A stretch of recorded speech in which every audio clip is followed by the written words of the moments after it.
To make the flowers bloom more vividly, this group of gardeners chose a special fertilizer. All they had to do was dig a little deeper, add some bleach to mask the smell, and who would have thought that beneath those beautiful flowers lay a pile of rotting flesh? But before they helped each other, each of them had a beautiful life. Morris often used flowers to compare people, and her friend Brett was like a dandelion. For survival, he could grow anywhere, unless of course he discovered that his wife had cross-pollinated with another flower.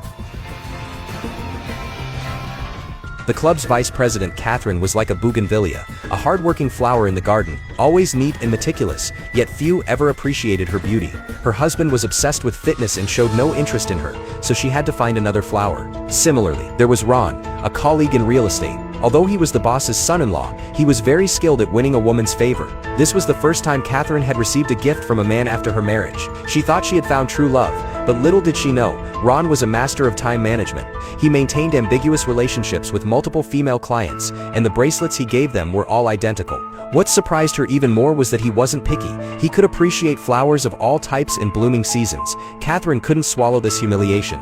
She secretly tracked down these deceived women, and even the real estate company boss, who during the next joint property tour set up a trap to embarrass Ron in front of everyone by getting him to strip. The boss kicked Ron out of the company and canceled his daughter's engagement. Everyone threw the identical bracelets back at Ron. Morris, on the other hand, felt like a geranium, ordinary, blooming everywhere but still loved by some.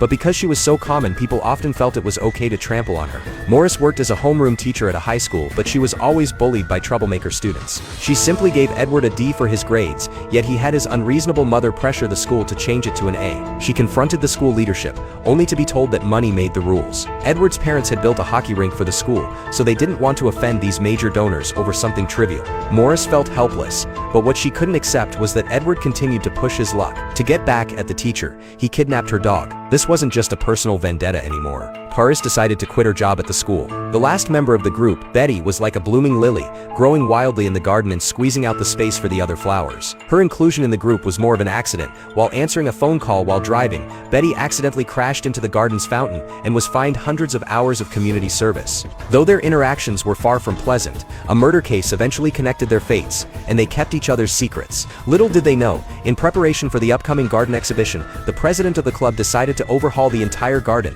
and the buried secrets would inevitably be exposed. How would they survive this crisis?